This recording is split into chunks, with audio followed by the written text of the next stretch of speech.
नमस्कार, मैं Satish Kumar Mishra competitive English tutorials के यूट्यूब चैनल पर आपका स्वागत करता हूं।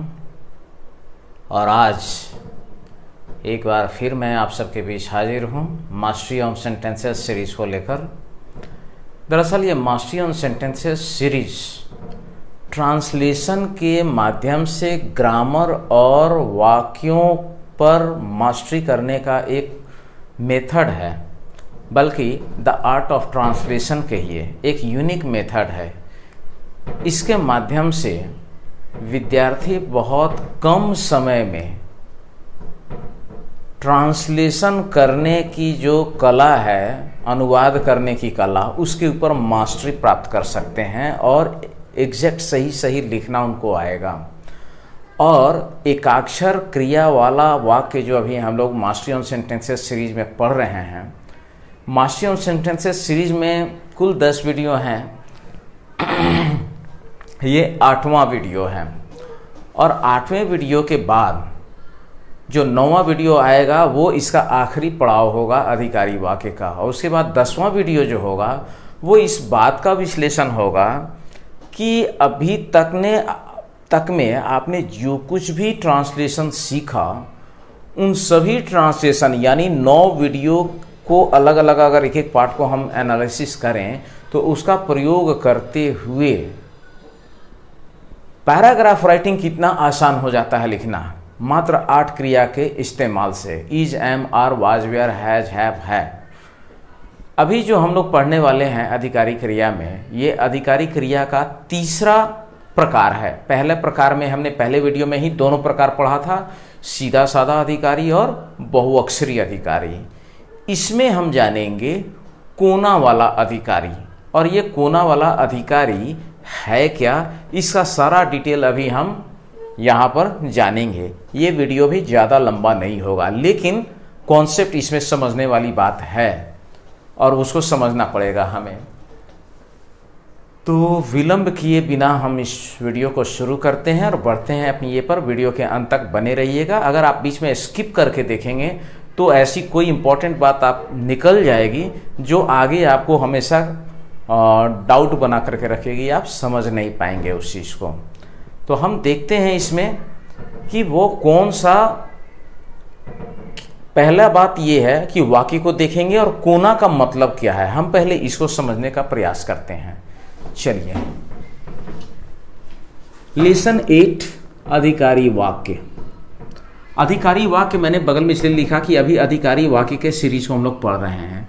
और अधिकारी वाक्य में 4 प्रकार के वाक्य हैं, सीधा साधा अधिकारी, बहुअक्षरी अधिकारी, तीसरा है ये कोना वाला अधिकारी, और इसके बाद हम लोग पढ़ेंगे देयर वाला अधिकारी।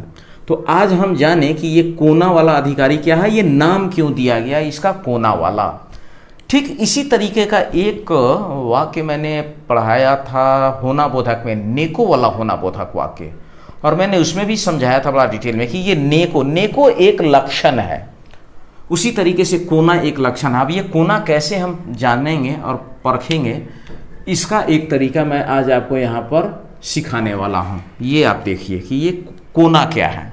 आप देखिए, ये वाक्य मैंने लिखा है, राम को जाना है। यहाँ कर्ता के बाद आया है को, और को के बाद मूल क्रिया जाना। जाना के अंत में क्या है, ये ना। ये को और ना को जब हम जोड़ते हैं तो हमको ये कोना वाला लक्षण मिल जाता है। राम को जाना है, ये को और जाना में का ना, ये कोना वाला लक्षण हुआ। और नेको वाला में यही था, राम जाने को है, नेको, या जाने वाला है, ने वाला। चलिए, तो मैंने यहाँ पर थोड़ा सा उसका रिकैप दे दिया। तो ये कोना कहाँ से बना आप समझ गए बेहतर तरीके से।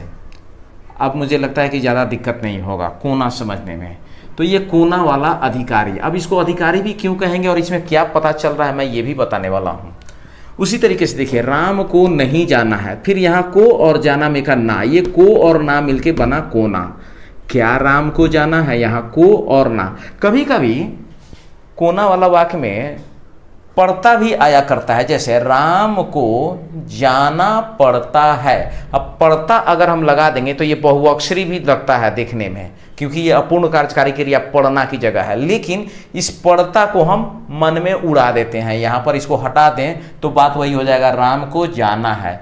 तो ये पड़ता से एक चीज और पता चलता है, काम करने के लिए किसी को बाध्य किया जाता है, मजबूर किया जाता है, उसको करना पड़ता है। जैसे राम को जाना है, ऐसा आदेश है, उसको जाना ही होगा। उसके पिताजी ने कहा है कि तुमको जाना पड़ेगा, राम को जाना है।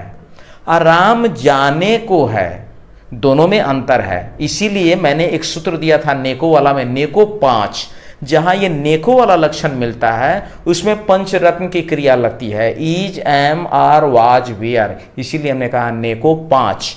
और राम को जाना है, जहां कोना वाला सिम्टम दिखाई दे वहां सूत्र, वहां कॉर्नर में आप देखिए तो यहां लिखा हुआ है कोना 3, यानी जिस वाक्य में ये कोना वाला लक्षण दिखे उसका सूत्र है, वर्ब लगाने का फॉर्मूला है कोना 3। और ये 3 का मतलब क्या है?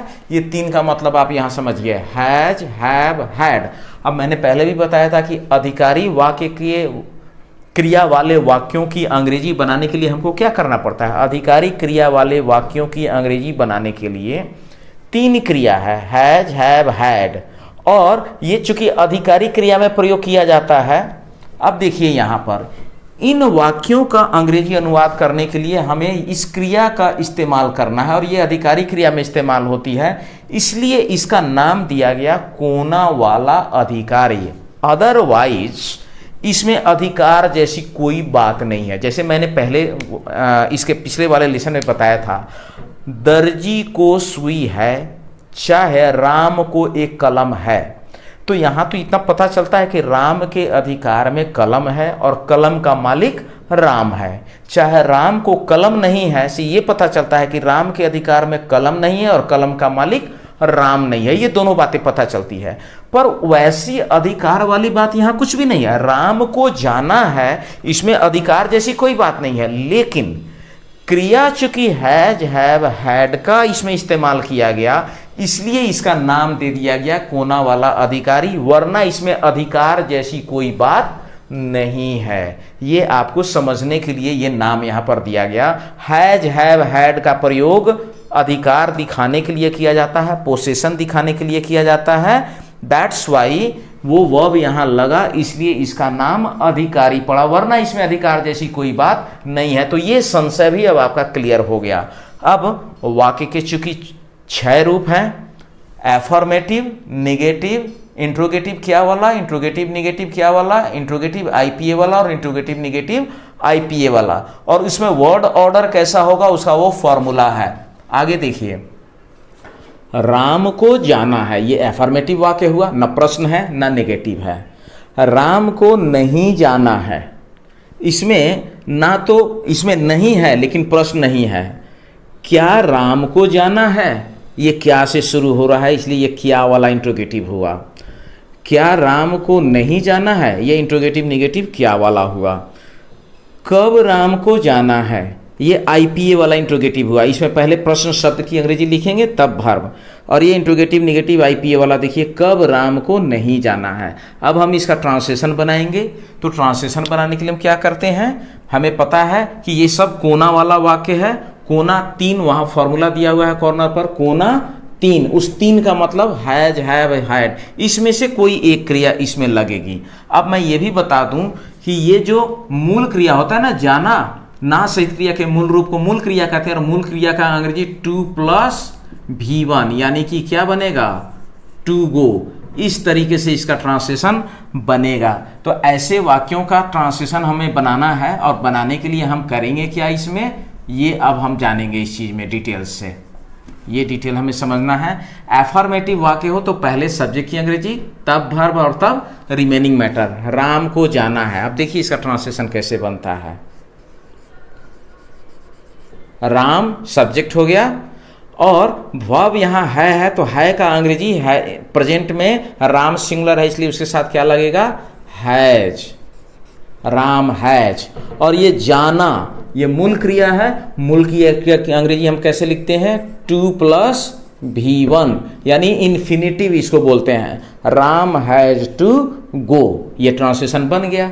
अब इसका नेगेटिव देखिए कैसे बनता है, Ram has not to go, Ram को नहीं जाना है। क्या राम को जाना है? कुछ नहीं करना है, ये सब्जेक्ट है और ये वर्ब है। इस वर्ब को पहले लाएंगे और सब्जेक्ट को बाद में कर देंगे, उसी वर्ब से इस क्या का भी अंग्रेजी बन जाता है। ट्रांसलेशन बनेगा हैज राम टू गो। आगे देखिए, क्या राम को नहीं जाना है? ट्रांसलेशन बनेगा has Ram not to go. कब राम को जाना है? ये आईपीए वाला इंट्रोगेटिव है और स्ट्रक्चर भी दिया हुआ है। सबसे पहले हम आईपीए की अंग्रेजी लिखेंगे, यानी व्हेन, कब की अंग्रेजी, तब वर्ब की अंग्रेजी लिखेंगे व्हेन हैज, फिर सब्जेक्ट राम और बाद में remaining matter when has Ram to go, sign of interrogation last में देंगे। और अंतिम है कब राम को नहीं जाना है, फिर ट्रांसलेशन बन जाएगा इसका व्हेन, अब वर्ब आएगा हैज, फिर सब्जेक्ट राम और उसके बाद में निगेटिव है तो नॉट लगाएंगे, टू गो। मैंने एक चीज और बताया था, ये नॉट वाले में मुझे बताना है, जब पंचरत्न की क्रिया होती है is, am, are, was, were, तो इसमें आम तौर पर नेगेटिव में नॉट का प्रयोग करते हैं। लेकिन देयर वाला जब होना बोधक वाक्य मैंने पढ़ाया था तो कहा था कि जब वाक्य में देयर का प्रयोग हो तो उसके नेगेटिव में नो का प्रयोग किया जाता है, भले ही क्रिया पंचरत्न की हो। लेकिन अधिकारी में क्या होता है कि नेगेटिव में नो का प्रयोग किया जाता है। हैज हैव के साथ सामान्यतः नो का प्रयोग करते हैं, लेकिन अगर हैज हैव हैड के बाद आर्टिकल हो या कोई न्यूमरल वर्ड हो, जैसे 1 2 3 4 5 6 7 8 हो तो नॉट लगाएंगे, अदरवाइज नो ही लगता है। लेकिन ये कोना वाला जो अधिकारी है इसका नेगेटिव जब बनाएंगे तो यहां नॉट का प्रयोग करेंगे, भले ही क्रिया त्रिरत्न की हो, यानी हैज हैव हैड होने के बावजूद भी इसके नेगेटिव में आप देखिएगा तो मैंने सब जगह नॉट लगाया है। और देयर वाला होना बोधक वाक्य था, फिर भी नो का प्रयोग, there is no water in the field, खेत में पानी नहीं है, नॉट नहीं कहते हैं, तो देयर वाला में इज एम आर के बावजूद नो लगाते हैं। लेकिन हैज हैव हैड है और ये कोना वाला अगर लक्षण है उसमें तो इसके नेगेटिव में नॉट लगेगा। ये भी याद रखने वाली बात है। आप इसका एक स्क्रीनशॉट ले लीजिए और इसका प्रैक्टिस कीजिए। इसका जो प्रैक्टिस मटेरियल होगा उसका मैं लिंक डिस्क्रिप्शन में डाल दूंगा, आप वहां से इसको डाउनलोड करके प्रिंट करके प्रैक्टिस करेंगे। Practice makes a man perfect, मैं बार बार कहता हूं, बगैर बनाए मास्टरी नहीं होगी। आप इसको निश्चित रूप से बनाइए। एक स्क्रीनशॉट ले लीजिए इसका।